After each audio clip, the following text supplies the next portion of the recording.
A Aurora Nascente, por Jacob Boehme. Tradução, apresentação e notas, Américo Sommermann. Terceira edição revista, Editora Polar.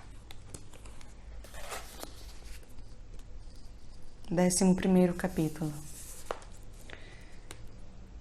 Sobre o sétimo Espírito-fonte na força divina. O sétimo espírito, ou qualidade de Deus na força divina, é o corpo que é engendrado dos outros 6 espíritos, no qual todas as figuras celestes subsistem, pelo qual tudo se forma e se configura, e pelo qual toda a beleza e a alegria se manifestam. Ele é o verdadeiro espírito da natureza, ou melhor, é a própria natureza, na qual reside a aprehensibilidade ou tangibilidade, e na qual são formadas todas as criaturas no céu e na terra. Sim, o próprio céu é formado ali dentro. E tudo o que é naturalizado no Deus universal reside nesse espírito. Se esse espírito não estivesse presente, não haveria anjo nem homem, e Deus seria um ser imperscrutável, que existiria ou consistiria apenas numa força imperscrutável. Agora perguntarás, como essa forma espírito ou qualidade é? Ou como ela é assim? Se és um racional espírito de Mercúrio, que penetra através dos 7 espíritos de Deus, prova-os e examina o que eles são, poderás, com a explicação desse 7º espírito, compreender e apreender a operação e o ser da inteira divindade.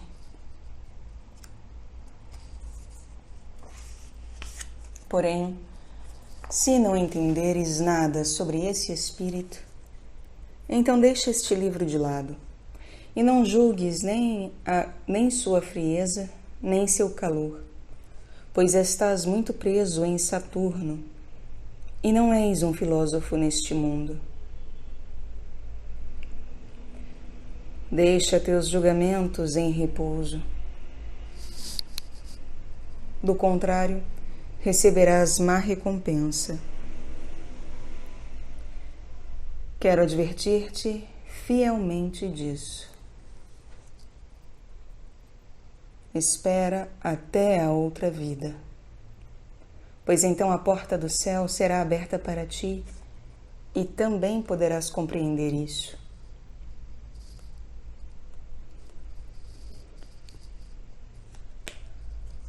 Agora nota a profundidade. Aqui tenho que aprender o inteiro corpo divino no meio ou no coração e explicar o corpo inteiro, como a natureza é ou existe, onde verás a mais profunda base ou fundamento, como 7 espíritos de Deus engendram continuamente uns aos outros, e como a divindade não tem início nem fim. Por isso, contempla o desejo de teu espírito, o eterno e divino reino da alegria, os deleites celestes e a alegria corporal que não tem fim algum em toda a eternidade.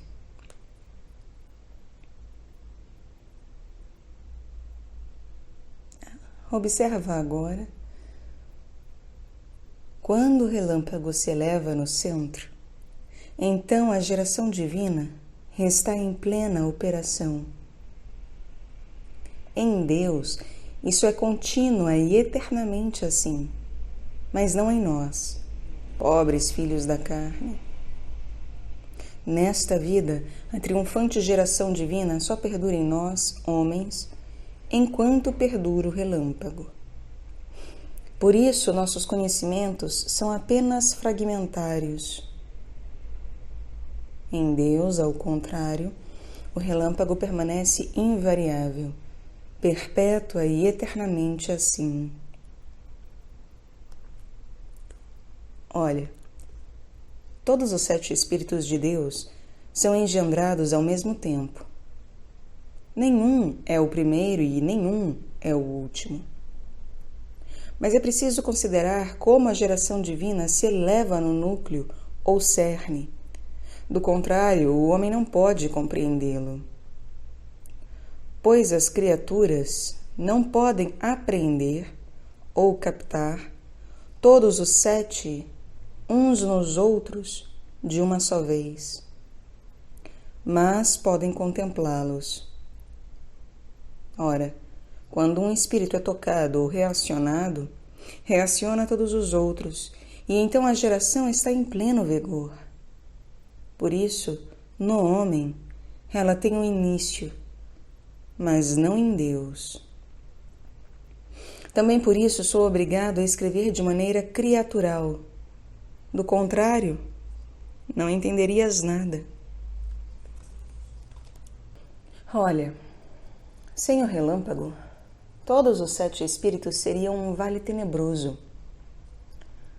Mas quando o relâmpago se eleva entre as qualidades adstringente e amarga, no calor, ele se torna brilhante na água suave, pungente, triunfante e vivente na chama do calor, e corporal, seco e nítido na qualidade adstringente.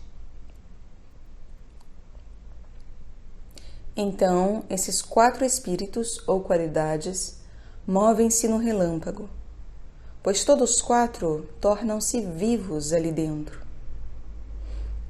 Ora, o poder ou força desses 4 espíritos se eleva no relâmpago como uma vida, e a força que se eleva no relâmpago é o amor, que é o 5º espírito.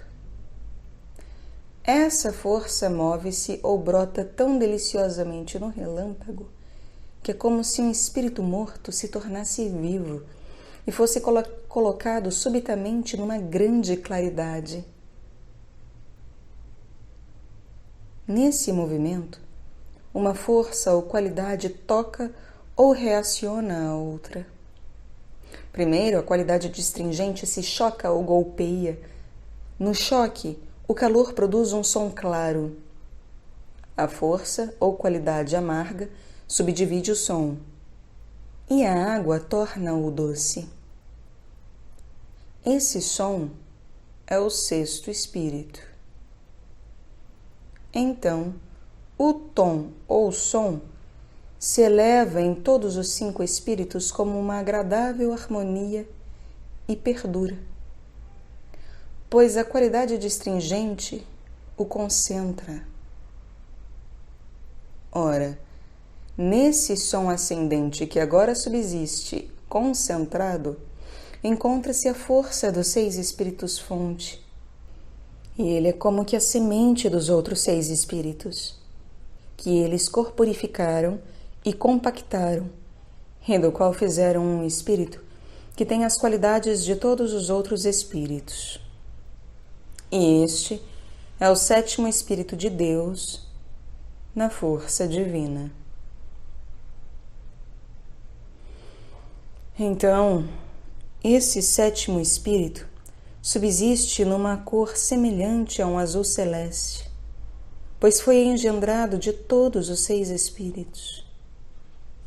E quando o relâmpago que reside ou subsiste no meio do calor brilha nos outros espíritos, até fazer com que se elevem no relâmpago e engendrem o 7º espírito, então o relâmpago também se eleva no meio do 7º, na geração dos 6 espíritos. Mas como o 7º não tem em si nenhuma qualidade particular, o relâmpago não pode tornar-se mais brilhante nele, mas toma do 7º a substância corporal de todos os 7 espíritos. E o relâmpago subsiste no meio destes 7 espíritos e é engendrado de todos os 7. E os 7 espíritos são o Pai da luz, e a luz é o Filho deles, que eles engendram assim perpetuamente de eternidade em eternidade. E a luz ilumina incessante e eternamente os 7 espíritos e torna-os vivos e alegres, pois todos eles recebem sua ascensão e sua vida na força ou virtude da luz. Por sua vez, todos eles engendram a luz, e a luz não engendra nenhum espírito, mas os torna vivos e alegres, de modo que estão em perpétua geração. Olha, quero mostrar-te isso mais uma vez, pois então talvez poderás compreendê-lo e com isso não perderei o fruto de meu grande trabalho. A qualidade distringente é o primeiro espírito. Ela contrai e resseca tudo. A qualidade doce é o segundo espírito. Ela tempera ou abranda o primeiro. O terceiro espírito é o espírito amargo, que resulta do quarto e do primeiro. Pois quando o terceiro espírito, em seu furor, atrita-se contra a qualidade distringente, então ele inflama o fogo, e nesse fogo o furor ou cólera se eleva na qualidade distringente. Nesse furor, o espírito amargo é autossubsistente. Na qualidade doce, ele torna-se brando, e na qualidade dura ou adstringente, torna-se corporal. Então ele subsiste, e também o quarto, que é o calor, o fogo ou o relâmpago. Então, pela força desses 4 espíritos, o relâmpago eleva-se no calor, na doce fonte d'água. A qualidade amarga torna-o triunfante. A qualidade distringente torna-o brilhante, seco e corporal. A qualidade doce torna-o brando, e ele adquire seu primeiro brilho na qualidade doce, e então o relâmpago, ou a luz, subsiste no meio como um coração. Quando essa luz que está no meio brilha nos 4 primeiros espíritos,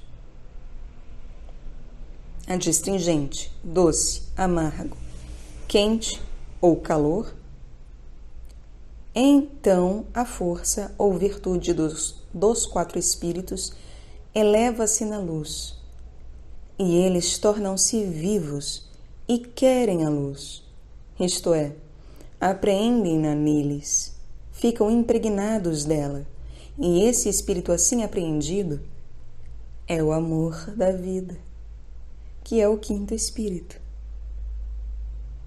Agora, quando abraçam assim o amor deles, qualificam, operam ou agem numa grande alegria, pois na luz um vê o outro, toca o outro, e então eleva-se o tom ou som. O espírito duro ou adstringente golpeia. O espírito doce tempera esse golpe.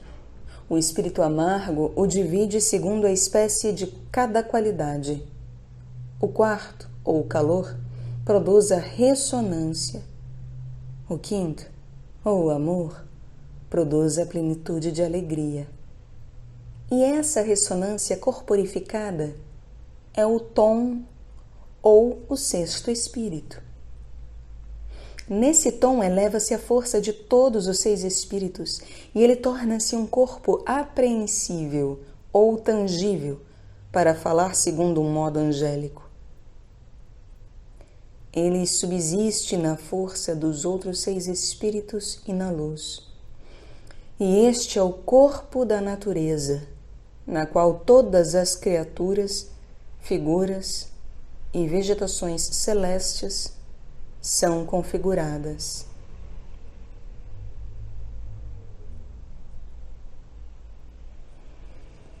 A porta santa.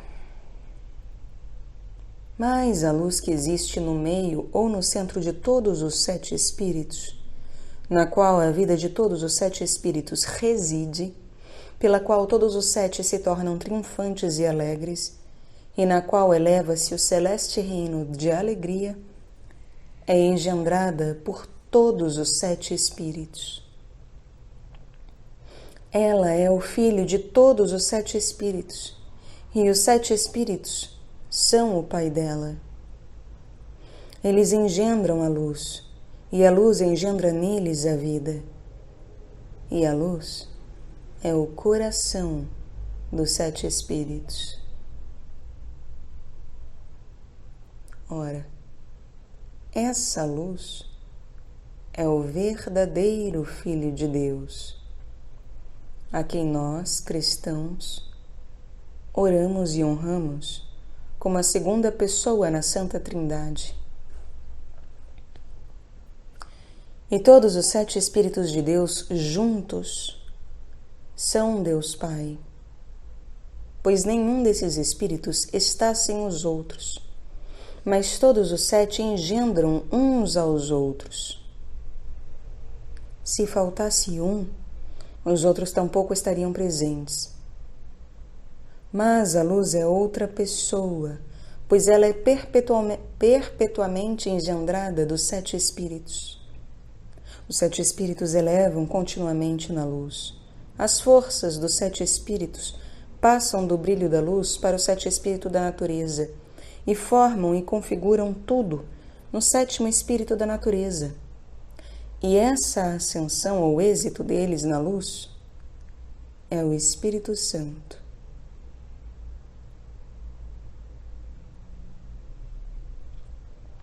O relâmpago cerne o coração que, engendrado nas forças, permanece no meio ou centro, e é o Filho.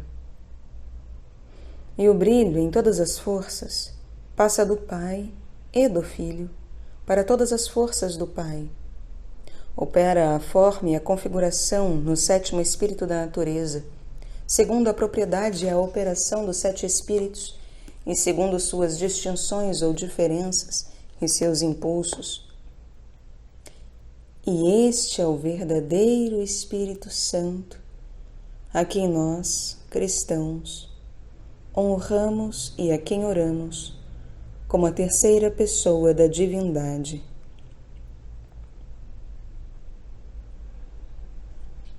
Assim vós vedes, cegos judeus, turcos e pagãos, que há 3 pessoas na divindade. Não podeis negá-lo, pois viveis e estáis nas 3 pessoas. Vós viveis por elas e nelas, e é na força dessas 3 pessoas que ressuscitareis dos mortos no juízo final e vivereis eternamente. Se neste mundo vivesseis bem e santamente na lei da natureza, se não deixasseis a fogosa fonte que intercepta o conhecimento da natureza elevar-se em vós, e não deixasseis extinguir em vossos 7 espíritos fonte o puro relâmpago, que aqui é o Filho de Deus, que é quem vos ensina a lei da natureza, então viveríeis com todos os cristãos numa alegria eterna. A lei da natureza é o mandamento divino proveniente do centro da natureza. Aquele que pode segui-la não precisa de outra lei, pois cumpre a vontade de Deus. Por isso não diz respeito à vossa incredulidade. A vossa incredulidade não destrói a vontade de Deus, mas a vossa fé alenta o espírito de esperança e testemunha que somos filhos de Deus.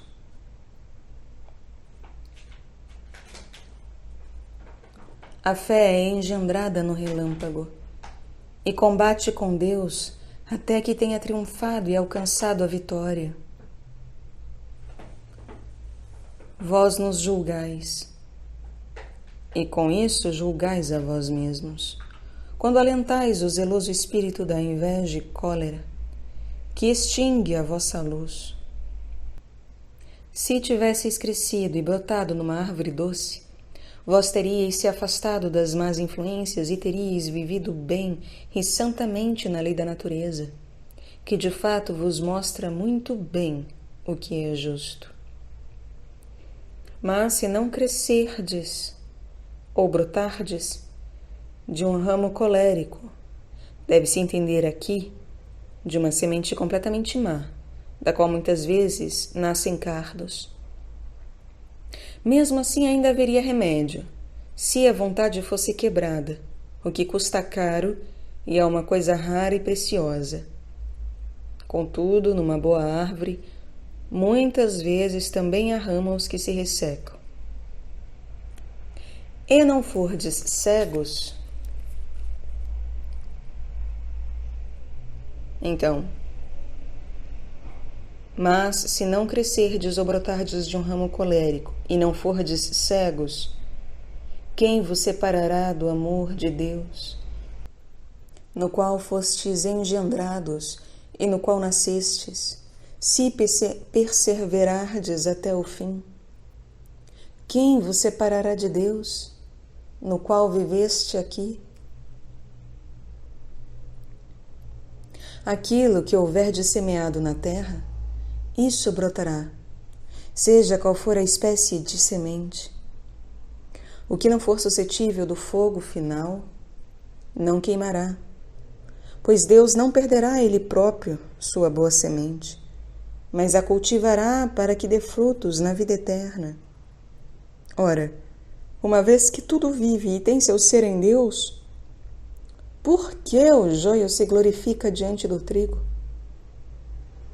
Pensais que Deus faz acepção de pessoas e de nomes, como os homens insensatos? Quem foi o pai de todos nós? Não foi Adão? Quando seu filho Caim viveu malignamente diante de Deus, por que seu pai Adão não o conteve? Mas aqui deve ser dito: aquele que peca deve ser punido. Se Caim não tivesse extinguido sua luz, quem teria podido separá-lo do amor de Deus?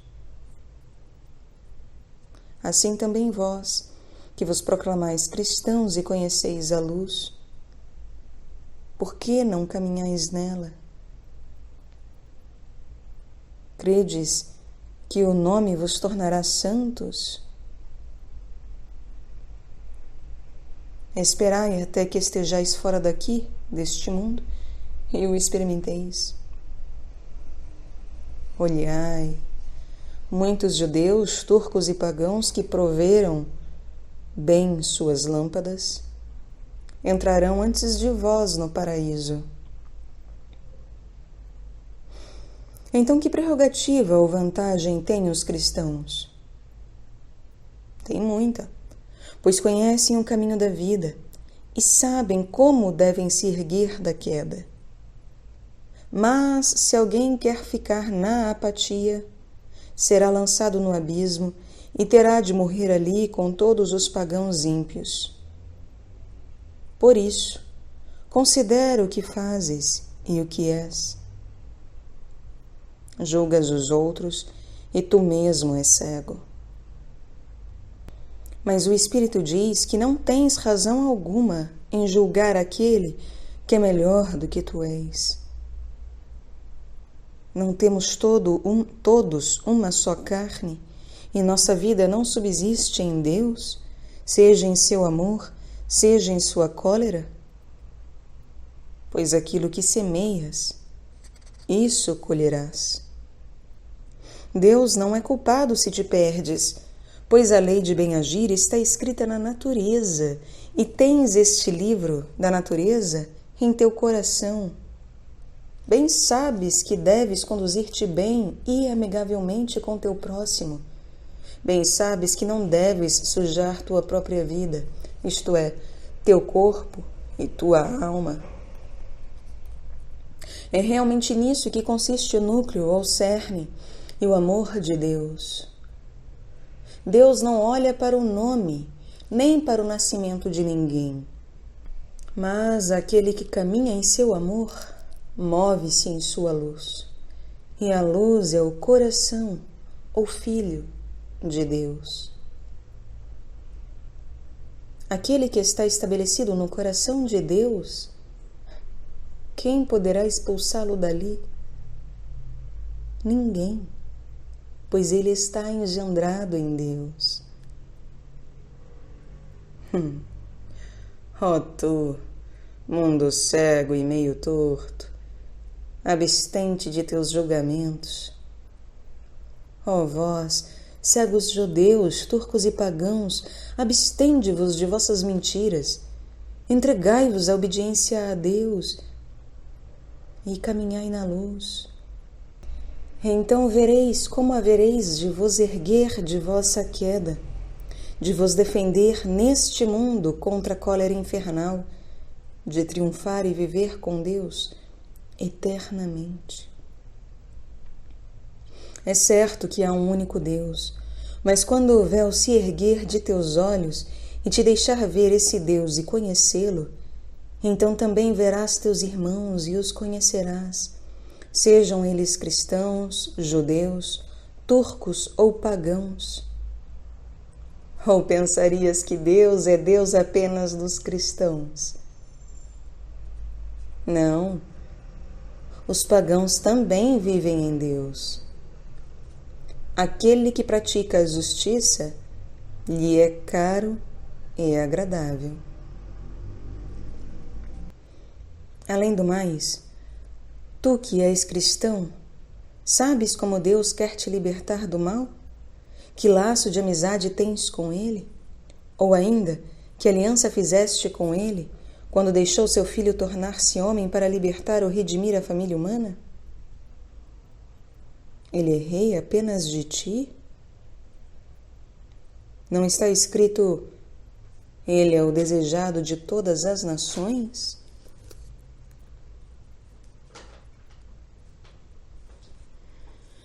Escuta. Foi através de um homem que o pecado veio ao mundo, e através de um só penetrou em todos. E através de um só veio a libertação para o mundo, e através de um só penetrou em todos. Romanos capítulo 5, versículo 19. Isso depende agora do conhecimento de cada um? Não, nem sequer sabes como Deus se comportou contigo quando estavas morto no pecado. Assim como através de um só o pecado reina sobre todos, sem distinção, assim também, através de um só, a misericórdia e a libertação reinam sobre todos. É verdade que os pagãos, judeus e turcos caíram na cegueira, mas eles não estão menos na geração angustiada. Buscam o repouso, desejam a graça, embora não visem o verdadeiro alvo. Mas Deus está por toda parte e vê as profundezas do coração. Se então em sua angustiada geração a luz é neles engendrada, quem és tu para os julgar? Eis aqui, homem cego, o que quero te mostrar. Vá a uma pradaria. Verás ali muitas espécies de plantas e flores. Tu as verás amargas, adstringentes, doces, azedas, brancas, amarelas, azuis, verdes e uma imensa diversidade. Todas essas plantas não crescem da terra? Não estão umas junto das outras? Mas se uma delas se elevasse demasiadamente em seu crescimento e se ressecasse por falta de seiva suficiente, o que a terra poderia fazer? Ela não lhe dá sua seiva como para as outras? Mas se entre elas crescem cardos e o ceifador vem fazer sua colheita, ele corta tudo junto, porém lança os cardos de lado para serem queimados no fogo, mas ajunta todas as outras plantas e leva-as para os seus celeiros. O mesmo se dá com os homens. Há grande diversidade de dons e capacidades. Um pode ser mais luminoso em Deus do que outro. Contudo, enquanto não estão ressecados no espírito, não devem ser rejeitados. Mas quando o espírito se resseca, não servem para mais nada e assemelham-se à lenha, que serve para ser posta no fogo. Que os turcos sejam da qualidade astringente e os pagãos da qualidade amarga, que importa isso para ti? Se a luz se acende nas qualidades adstringente e amarga, ela também brilha. Mas se tu és engendrado no calor, onde a luz se eleva na doce fonte d'água, cuida para que o calor não te resseque. Tens o poder de acalmá-lo. Talvez dirás: então é justo que os pagãos, os judeus e os turcos perseverem em sua cegueira? Não. Mas eu te digo, como aquele que não tem olhos pode ver? O que sabe o pobre leigo das confusões em que os sacerdotes se lançaram em sua embriaguez? Ele, o pobre leigo, caminha em sua simplicidade e engendra na angústia em seu nascimento espiritual. Talvez dirás: então Deus cegou os turcos, judeus e pagãos? Não. Quando Deus acendeu a luz diante deles, continuaram a viver segundo o desejo e a volúpia de seus próprios corações e não quiseram se deixar ensinar pelo Espírito. Então a luz exterior se extinguiu. Mas não extinguiu-se com isso de tal maneira que não pudesse renascer no homem, uma vez que o homem é Deus e vive em Deus. Seja em seu amor ou em sua cólera. Se um homem entrega-se a um desejo, não pode tornar-se prenhe nesse desejo? E se tornasse prenhe, não poderia também engendrar? Como a luz exterior não o ilumina, ele não conhece o filho que engendrou, mas o reconhecerá quando a luz aparecer no juízo final. Olha, digo-te um segredo. Já é tempo de o noivo coroar a noiva. Mas onde está a coroa?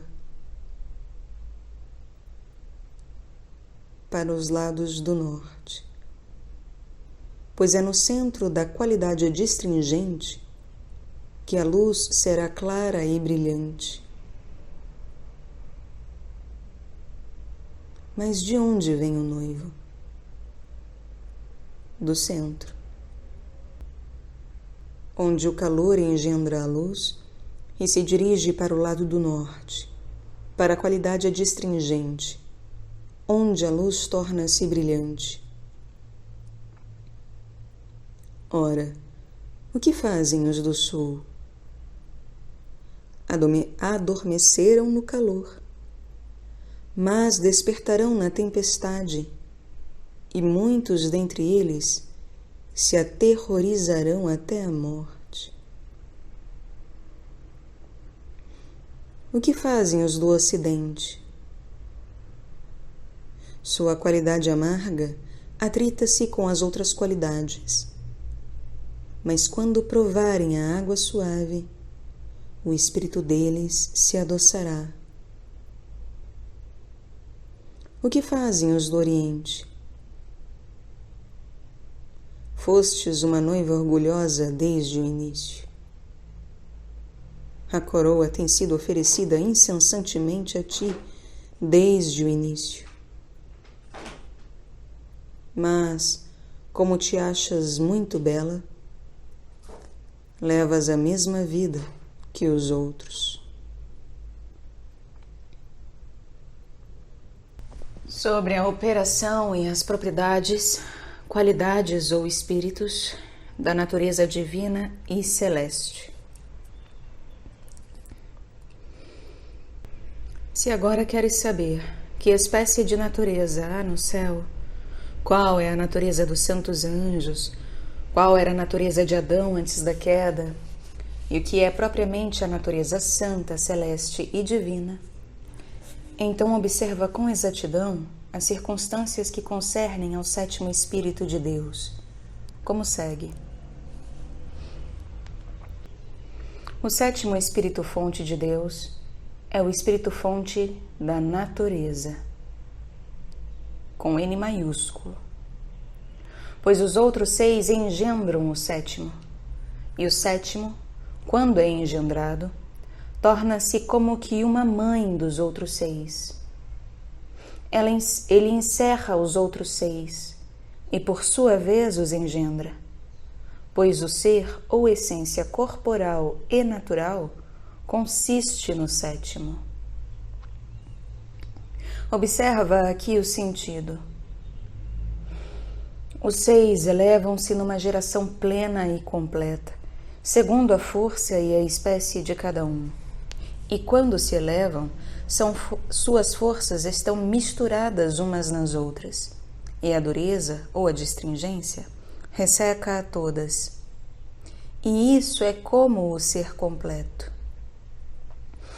Neste livro, eu chamo este ressecamento corporal de salitre divino, pois é nele, no sétimo Espírito, que está a semente de toda a divindade.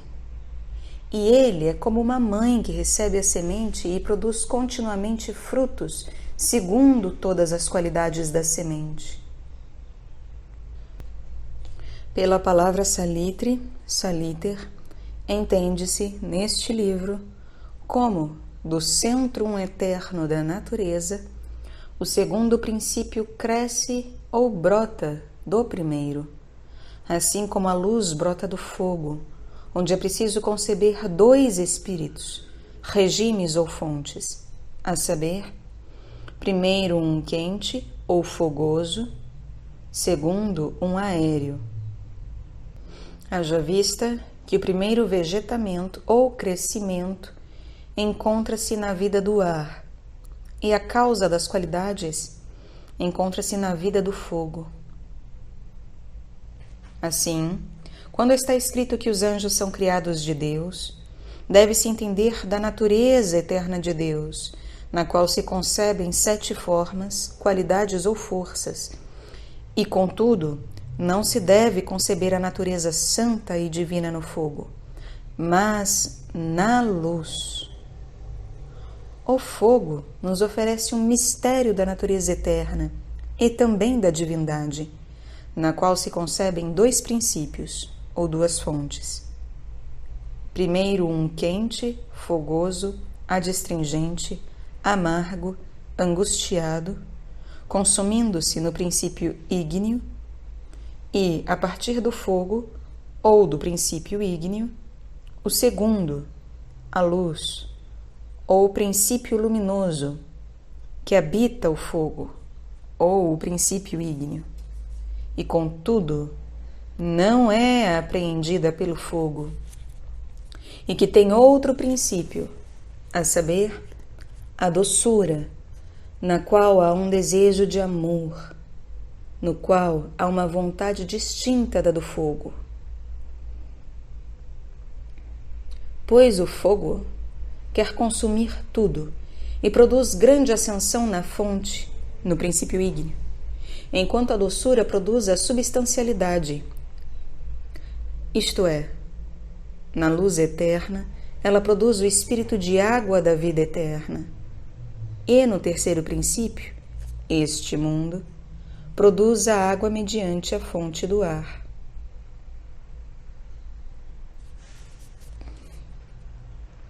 É assim que o leitor deve entender o livro dos 3 princípios ou das 3 gerações, a saber, que o primeiro, é a origem da natureza eterna, na eterna vontade ou desejo de Deus, desejo que se dirige, numa grande angústia, até a 4ª forma, qualidade ou espírito-fonte, que é o fogo, de onde o 2º princípio, que é a luz, resulta e preenche. Pois nós consideramos o santo ternário na luz fora da natureza, na força ou virtude da luz, na liberdade, como uma 2ª fonte, reino ou princípio, sem substancialidade, e contudo ligada à natureza do fogo, como o são o fogo e a luz. É o 3º princípio, este mundo, é engendrado e criado do primeiro, isto é, magicamente, como é claramente demonstrado em nossos 2º e 3º livros, dos quais este é apenas a introdução. E isso não foi suficientemente compreendido pelo autor na primeira vez. Embora isso tenha aparecido com clareza suficiente, nem tudo pôde ser compreendido. Foi como quando uma tempestade cai sobre um lugar da qual resulta um vegetamento ou crescimento, pois nisso está a semente da inteira divindade.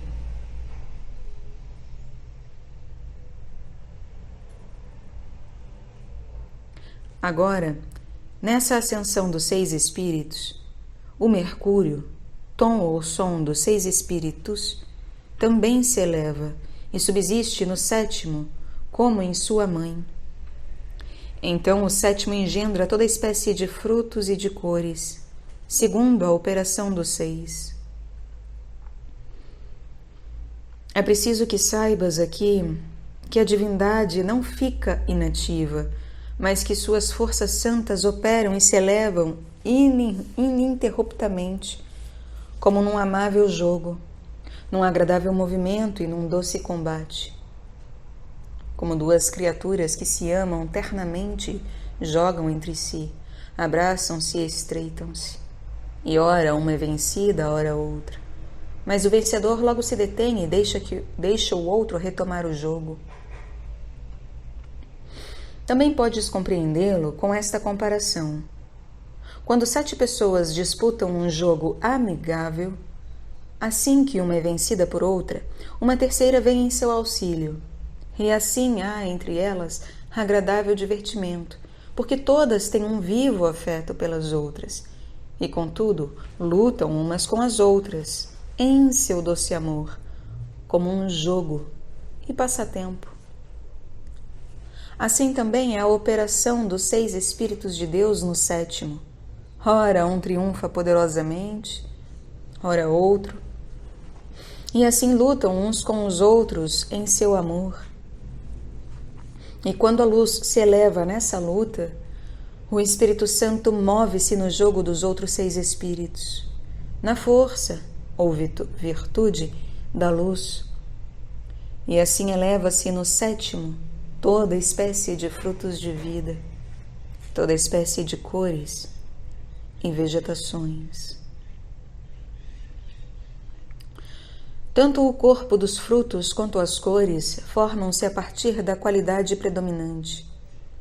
Nessa luta ou combate, a divindade manifesta-se numa variedade infinita e imperscrutável de imagens de toda espécie, pois os 7 espíritos são 7 fontes principais. Quando o Mercúrio, som ou tom, eleva-se nelas, põe-nas todas em movimento. A qualidade ou espírito amarga é quem as move e subdivide, e a qualidade ou espírito adstringente as resseca. A natureza e o ternário não são a mesma coisa, mas são distintos. Embora o ternário habite a natureza, não é apreendido por ela. E, contudo, há entre eles uma aliança eterna, como é claramente demonstrado nos nossos segundo e terceiro livros. Agora observe aqui como na natureza a configuração se dá no sétimo espírito. A água suave é o início da natureza e a qualidade astringente a contrai e compacta, de maneira que ela torna-se natural e tangível, para falar segundo a maneira angélica. Ora, quando ela, a qualidade doce, está assim contraída, assemelha-se ao azul celeste. Mas quando a luz ou o relâmpago se eleva dentro dela, ela se assemelha ao precioso jaspe, ou, como posso dizer em minha linguagem, a um mar de vidro totalmente puro e claro, no qual brilha o sol.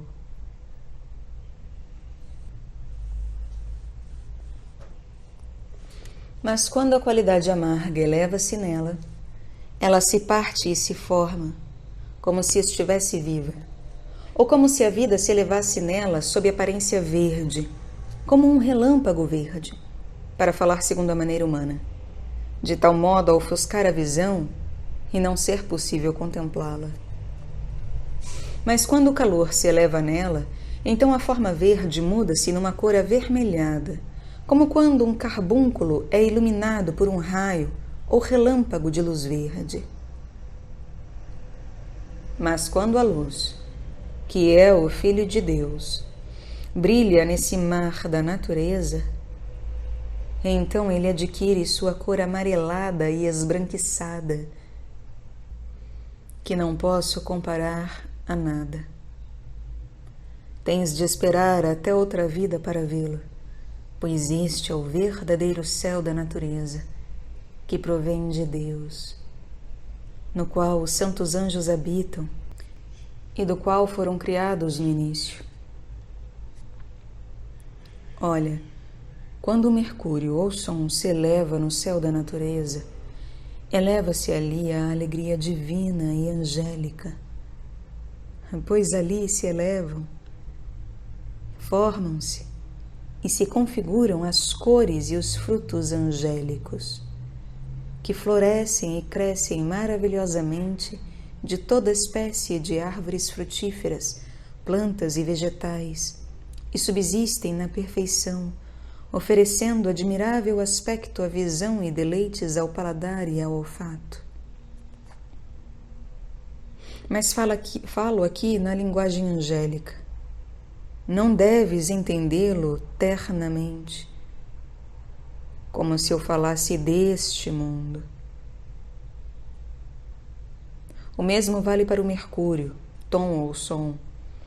Não deves pensar que na divindade haja algum duro golpe, tom, som, ou um sibilo semelhante ao que uma pessoa produz quando pega uma trombeta e sopra em seu interior.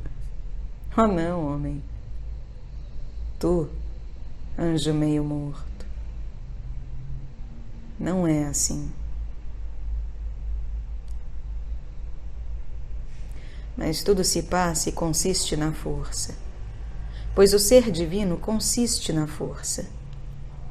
Mas os santos anjos cantam, produzem sons e soam a trombeta com brilhantes tons, pois se Deus os tirou de si, foi para que aumentassem a alegria celeste. Adão também foi semelhante imagem angélica quando Deus o criou, antes de sua Eva ter sido formada dele. Mas em Adão, o salitre corrompido combateu contra a fonte de vida, até que venceu. E então Adão enfraqueceu e caiu no sono. E quando isso ocorreu, a misericórdia de Deus não tivesse vindo em seu socorro e não tivesse formado dele uma mulher, ele ainda estaria dormindo. Trataremos disso em seu devido lugar. O que expusemos anteriormente é o santo e magnífico céu, que é assim na inteira divindade, e não tem início nem fim. Criatura alguma pode penetrar ali com sua mente. Contudo, precisas saber que num lugar, ora uma qualidade mostra-se mais forte, ora é a segunda, ora é a terceira, a quarta e assim por diante.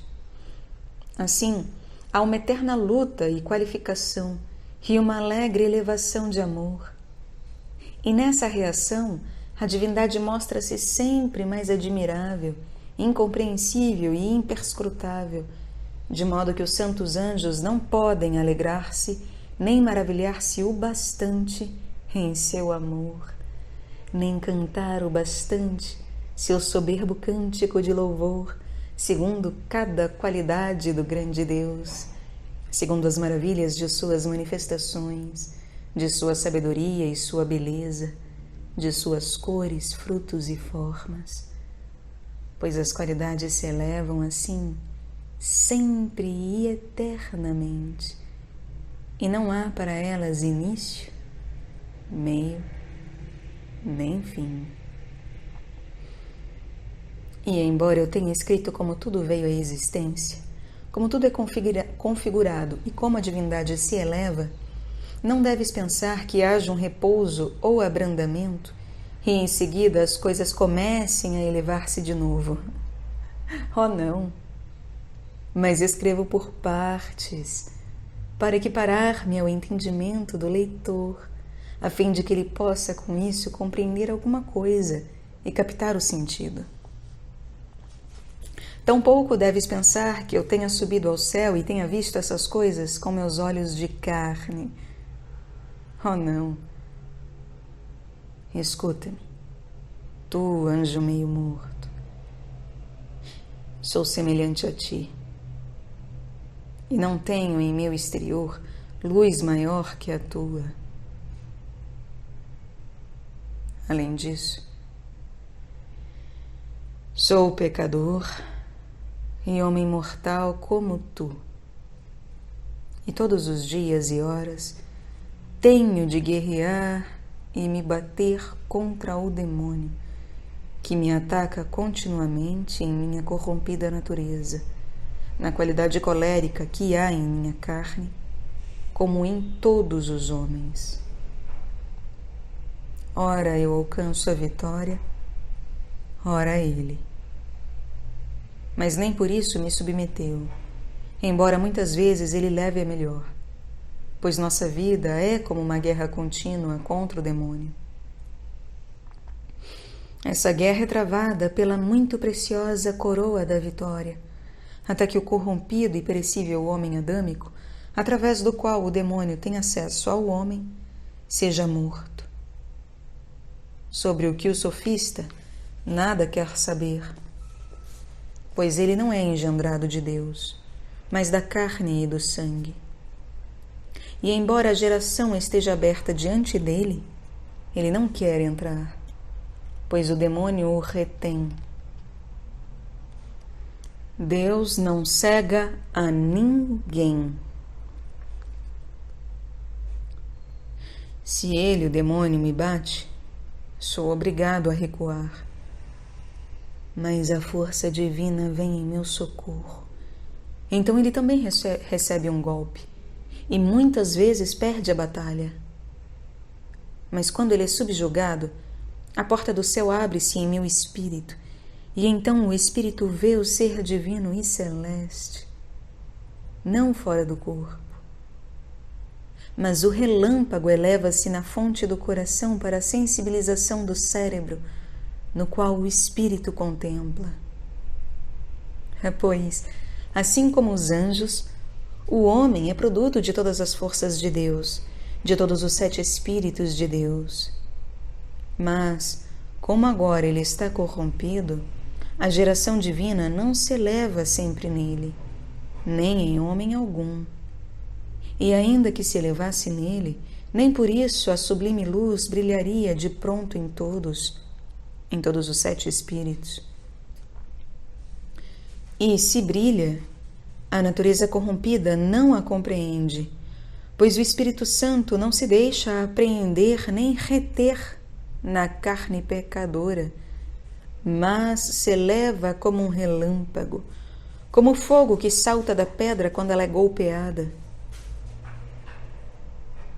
Mas, quando o relâmpago é encerrado na fonte do coração, então o Espírito Santo se eleva nos 7 Espíritos fonte ao cérebro, como uma aurora, e ali se encontra a meta e o conhecimento. Pois nessa luz, um Espírito fonte vê o outro, aspira o outro, experimenta o outro, ouve o outro, e é como se a inteira divindade se elevasse ali. Ali, o Espírito vê até as profundezas da divindade, pois em Deus perto e longe são uma única coisa. E esse Deus sobre o qual escrevo neste livro está em seu ternário tanto no corpus de uma alma santa como no céu.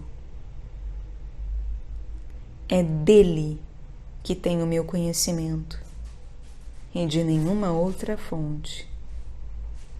Nem quero saber de nada além desse mesmo Deus.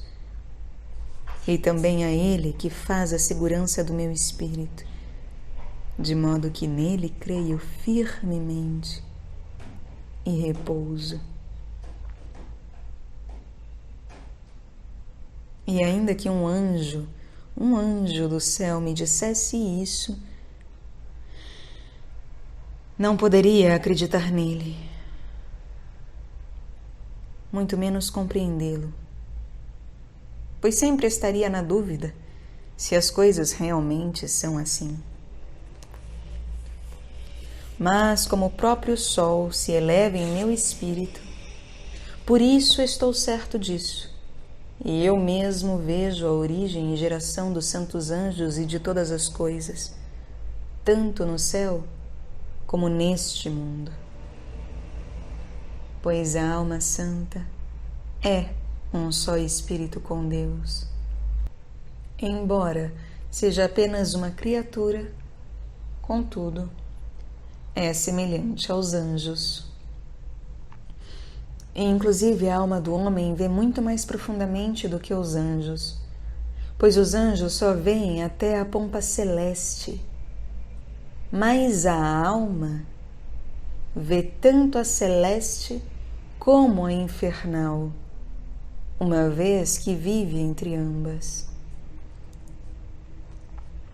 Por isso ela tem de sofrer muitos maus tratos e estar todos os dias e horas em guerra contra o demônio, isto é, contra as qualidades infernais. E assim vive em grande perigo neste mundo.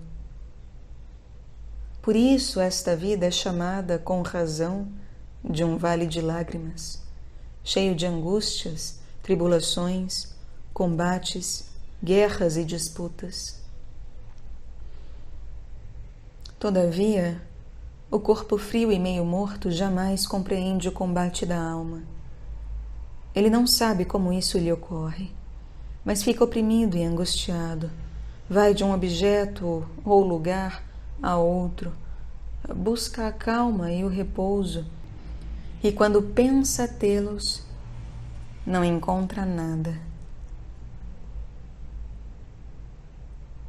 Então a dúvida e a incredulidade o obcecam, de modo que muitas vezes tem a impressão de ter sido rejeitado por Deus, mas não compreende o combate do espírito. Como o espírito ora está em cima, ora embaixo, e quão terrível e violento é o combate que há entre as qualidades infernais e celestes. Tal fogo é inflamado pelos demônios e é brandado pelos santos anjos. Deixo isso para ser considerado por todas as almas santas.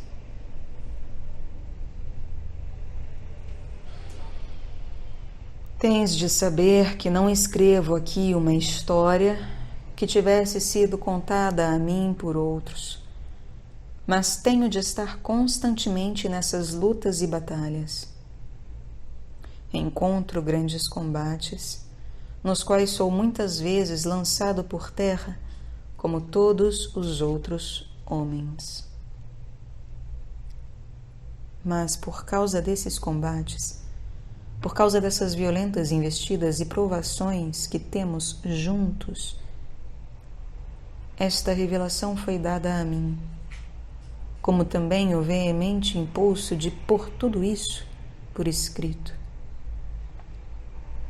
Mas eu não sei tudo o que está oculto nela, nesta revelação, tudo o que há de vir a seguir.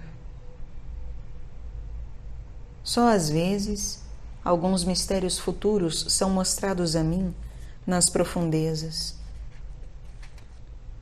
Pois quando o relâmpago se eleva no centro, vemos então através, mas não é possível apreendê-lo ao relâmpago, pois isso assemelha-se a uma tempestade de raios, quando os relâmpagos de fogo brilham e subitamente desaparecem. O mesmo ocorre com a alma. Quando em seu combate ela penetra ou irrompe através, então contempla a divindade como um relâmpago. Mas a fonte ou qualidade do pecado cobre-a rapidamente, pois o velho Adão pertence à terra e não pode, com esta carne, pertencer à divindade. Não escrevo isso para meu próprio louvor, mas para que o leitor saiba em que consiste o meu conhecimento e não busque em mim um ser que não sou.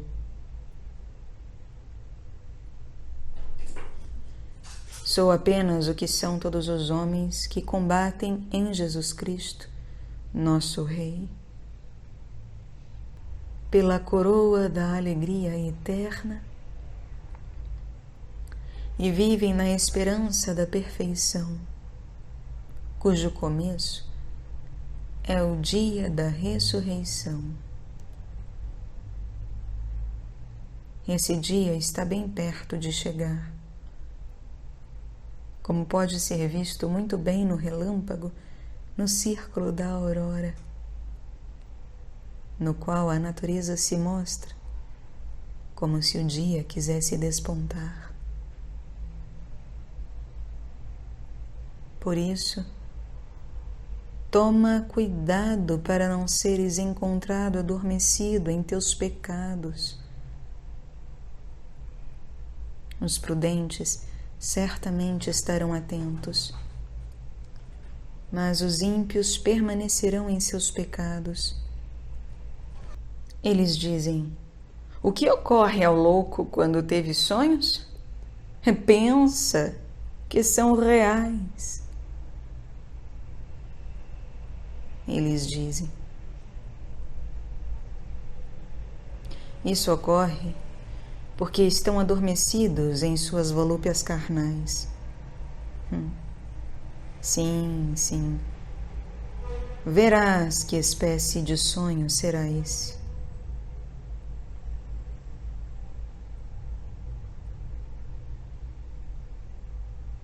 Eu também gostaria de repousar em minha doce quietude, se não fosse obrigado a fazer esta obra.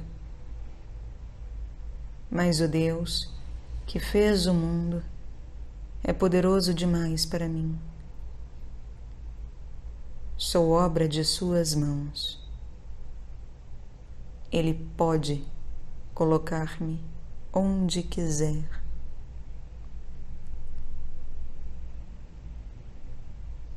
E ainda que eu tivesse de ser motivo de diversão e escárnio para o mundo e para o demônio, minha esperança pela vida futura está em Deus.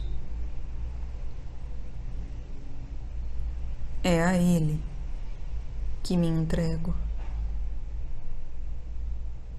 e não quero resistir ao Espírito.